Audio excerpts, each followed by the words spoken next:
A man was walking down the street when suddenly he was attacked by gangsters with a grenade. He held it in his hand for a bit, wanting to show the adversaries what violence really means. And then, when he woke up, unharmed, he put on the same blue shirt as the day before and walked the streets again.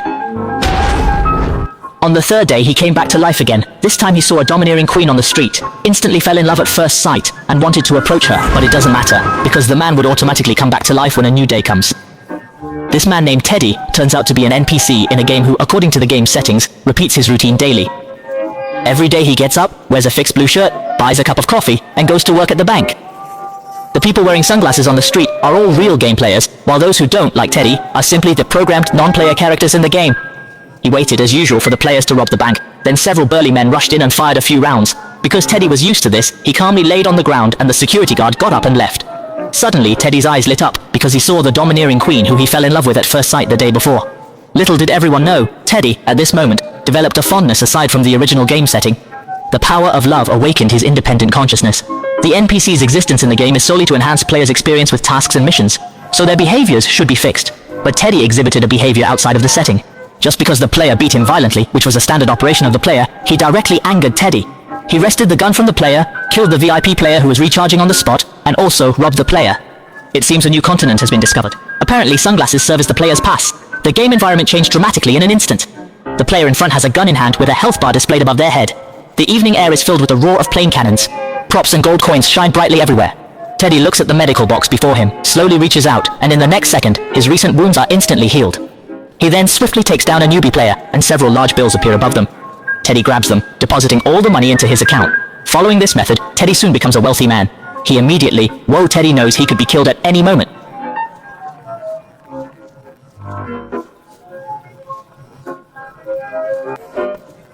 After searching everywhere, he finally finds Queen Hiromi. Checks Teddy's level. She discovers he's just a level 1 novice, while Hiromi is already a level 195 boss. However, Teddy is wearing sunglasses, so Hiromi doesn't realize he's not actually a real player, but an NPC. He's determined not to die with. She tells him to come back when he reaches master level, adding that given his abilities, the fastest way to level up would be to become a killing machine. Teddy is unwilling to level up this way because many of the NPCs here are his good friends. Regrets. Seeing players kill his friends has already caused him great pain. Now to suggest he should join them is something Teddy absolutely can't accept, so he decides to use his skills to eliminate all the players. However, he forgets that he's just an NPC. How could he possibly compare to those VIP players who've spent real money? Unsurprisingly, he's easily defeated by the players before he can even show his strength. Fortunately, he can respawn indefinitely. After being defeated hundreds of times, the daily struggles have given him a wealth of experience. Today, he manages to take down a robber right on the street. Instantly giving himself a buff bonus force value forms a virtuous circle, and it becomes easy for him to kill any player. And when he looks in the mirror, he finds that he has unknowingly risen to level 102. Having already exceeded the standards required by Hiromaran, Teddy's god operation soon became popular all over the streets. Whether it was the game's NPCs or real players all know that there is a great god named Teddy in the game, and at the same time the goddess Hiromi is under siege by several male players in black, and she alone is not an opponent at all.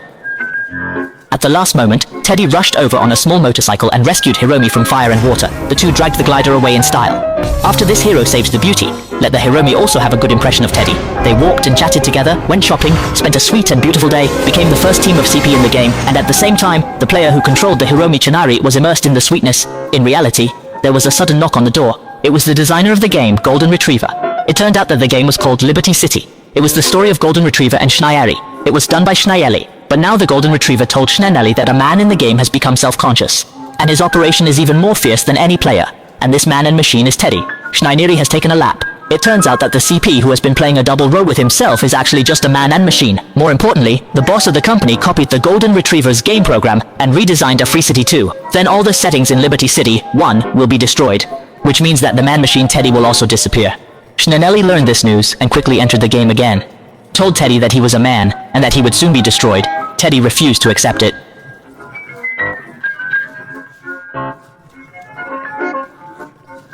Xiaohei obviously knows how to think and understand feelings. How can he be just a program coding? Teddy ran to the beach in desperation, only to find that he could no longer move forward.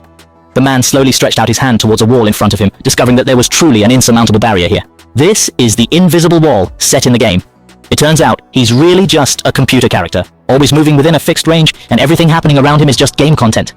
Teddy was in disbelief, and couldn't accept this fact, so he found his fellow AI security guard, Xiaohei, and told him the truth that they were all artificial beings.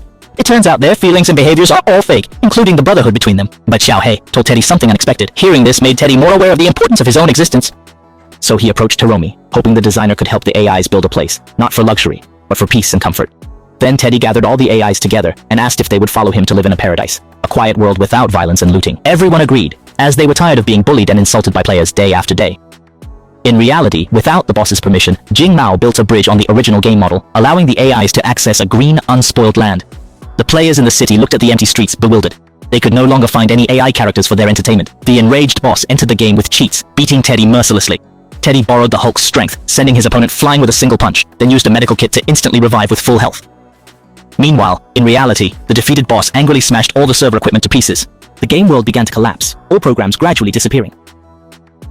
At the last moment, Teddy leapt towards the invisible wall, expecting to vanish, but surprisingly landed in a pure green world. This was the ideal world Jing Mao and Schnanelli had created for them. Although Teddy couldn't be with his beloved Hiromi in the end, in reality, the star-crossed lovers had finally united. Teddy's self-awareness came from game designer Jing Mao's unrequited love for Schnanelli. Unable to confess, he poured his feelings into the game's code, which unexpectedly connected to the AI Teddy. The moment he saw Bomi, love awakened something in the AI, and he began to strive for what his heart desired, embarking on a spiritual adventure where virtual and real worlds converged. Though the game was artificial, the experience was real. It was an exploration of reality and virtuality, a reflection on human nature and technological development.